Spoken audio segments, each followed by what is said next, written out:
You are watching The Story. Every Monday, we bring you a deep dive into the fascinating lives of incredible people. How Vince McMahon made wrestling a worldwide phenomenon. Welcome to Alux.com, the place where future billionaires come to get inspired. If you're not subscribed yet, you're missing out. Every so often, an ambitious, driven, and innovative person will disrupt an entire industry and change the status quo so profoundly it could never be the same again. This is what Vince McMahon did for the wrestling industry. If you're at all familiar with wrestling, the name should be instantly recognizable. But how much do you really know about how he went from being a wrestling promoter in a small city in Maine to running one of the most dominant and successful entertainment companies worldwide? Today, we're going to share with you the story of how Vince McMahon made wrestling a worldwide phenomenon. Who is Vince McMahon? Vince McMahon is a billionaire businessman and executive who's the chairman and CEO of World Wrestling Entertainment, Inc., more commonly known as the WWE. In addition to being the majority owner of the WWE, he's also acted as a ring announcer and a professional wrestler, having won the WWF Championship in 1999, the ECW World Championship in 2007, and the 1999 Royal Rumble. His net worth is $2.9 billion. McMahon founded the World Bodybuilding Federation in 1990, and in 2017, he announced the creation of Alpha Entertainment, through which he plans to explore new opportunities in the sports and entertainment arenas. His first major venture with Alpha Entertainment is resurrecting the XFL, a professional American football league that had previously lasted for only one season. But today, we're focusing on his influence in the world of wrestling. So for that, let's go back to the start. Beginnings. McMahon has wrestling in his blood, as both his father and his grandfather were wrestling promoters. He didn't meet his father, Vincent McMahon Sr., until he was 12 years old, but they created an instant connection. They bonded over wrestling as his father took him to the wrestling events he was promoting. Vince's early experiences in wrestling made an incredible impact on him. He was drawn to the energetic crowds and the larger-than-life personalities, and he was hooked. He knew he wanted to be involved in his father's business, but his father discouraged him, telling him to get a more practical job. But Vince was persistent, and his father, as the president of Capital Wrestling Corporation, finally gave him an opportunity. He assigned him to the region of Maine and gave him 6 months to prove himself. If he failed within those 6 months, he was never to ask his father for another wrestling job again. However, Vince Sr. didn't know that Vince Jr. had an incredible vision that would transform not only his business, but wrestling as a whole. The vision.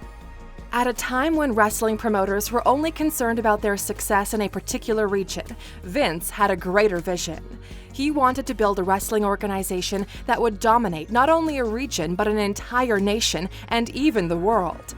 Vince knew that change never comes easy, especially when you're revolutionizing an entire industry. But he also knew that with his persistence and drive, he could achieve what so many told him was impossible. The hustle. When Vince arrived in Maine at the age of 26, he began to hustle hard. He loved wrestling promotion and was good at it.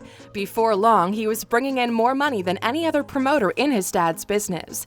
He expanded to new regions in New England, where previously there was no wrestling market, and within the next 10 years, he was managing more than half of his dad's business, while also tripling his father's TV syndication. Business was booming, and after his dad saw how capable Vince was, he decided it might be time to pass the torch and retire. This terrified Vince at first, but he bought out the World Wrestling Federation from his father in 1982 at the age of 37 and began to work toward fulfilling his own vision. This was an incredible gamble as his loan was based on a balloon payment schedule. If he missed a single payment, he would lose the business, but he was ready to break the mold. Breaking the mold. In those days, the wrestling market was very segmented and territorial. Every territory was presided over by a promoter, and there was an understanding that these areas were sacred and should not be infringed upon by any other promoters. Vince didn't care about any of that old-school mentality. He felt he had no allegiance to other promoters and refused to let his business ideas become stifled by their unwritten rules. He quickly began stepping on a lot of toes, and for the first time, other promoters were forced to compete for their share of the market. This had never happened before in professional wrestling. Vince knew it was him against the world. The territory system had been in place since the 1940s, so the well-established promoters did not take kindly to what they saw as some kid coming in and disrupting their business. Vince and his father both received multiple death threats and other threats of bodily harm, but Vince was not deterred. The lack of competition had made promoters lazy. They never had to think too much about how to attract an audience or recruit talent. Vince put the work in to figure out what the people wanted, and he delivered a better product to them. He also was able to use income from ad and ticket sales to recruit the top talent from other managers, including Hulk Hogan in 1984. A fresh perspective. Vince approached wrestling from a different perspective.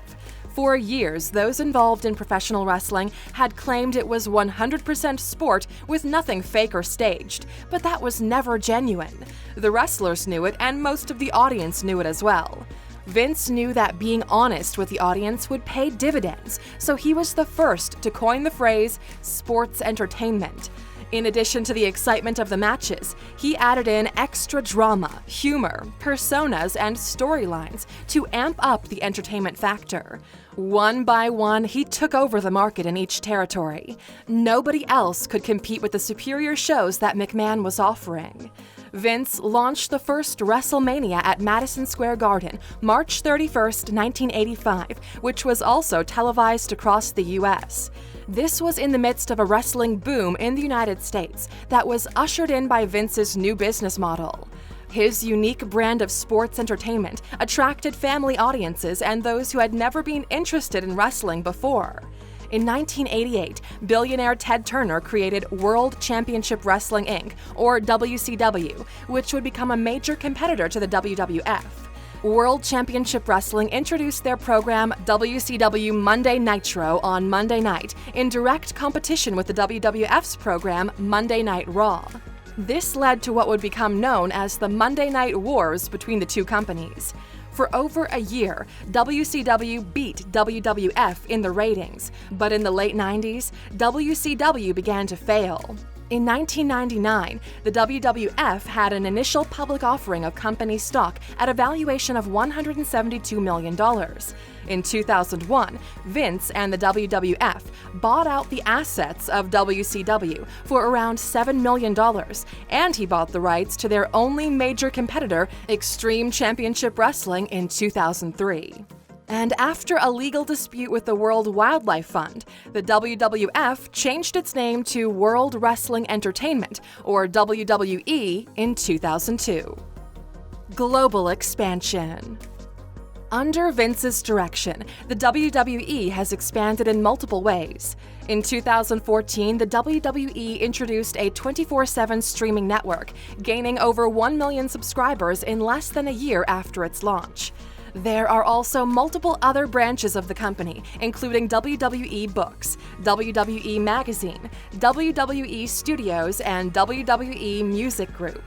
There are WWE offices located in a number of cities around the world, including Dubai, London, Mexico City, Singapore, Tokyo, and Munich.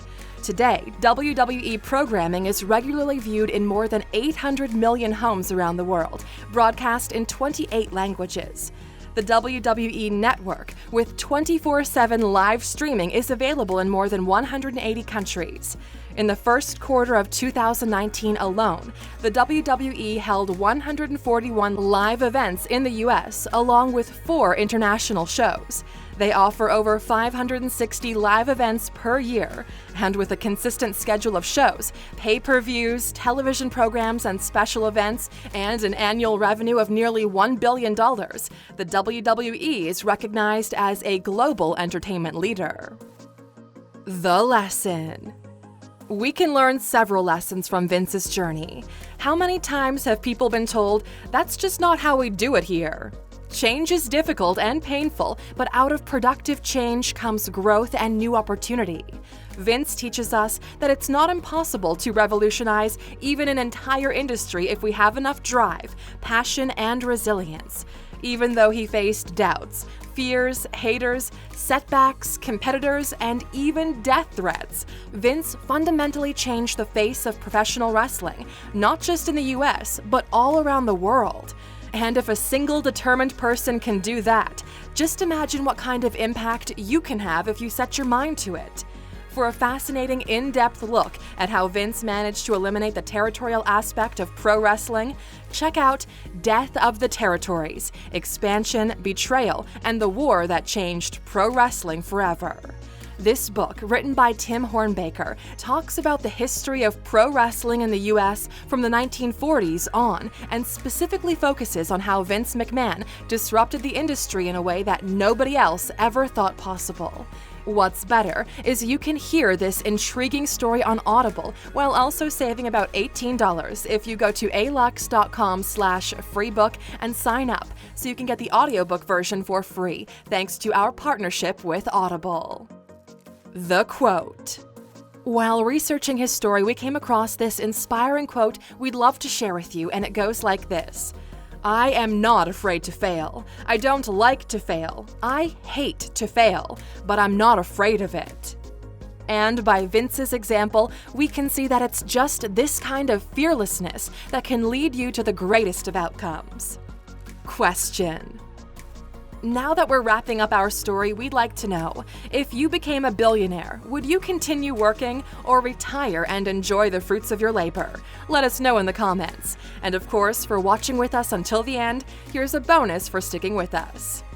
Everything nearly came crashing down for Vince when he was charged with selling and distributing steroids to his wrestlers in the early 1990s. For a while, he was forced to hand over management of the WWF to his wife, Linda McMahon. The case went to court, and the jury eventually found him not guilty. Thank you for spending some time with us, Aluxer. Make sure to subscribe so you never miss a video. If you want more, we handpicked these videos you might enjoy, or head over to Alux.com for the best in fine living content on the planet. Be a part of the largest community of luxury enthusiasts in the world and tell your story.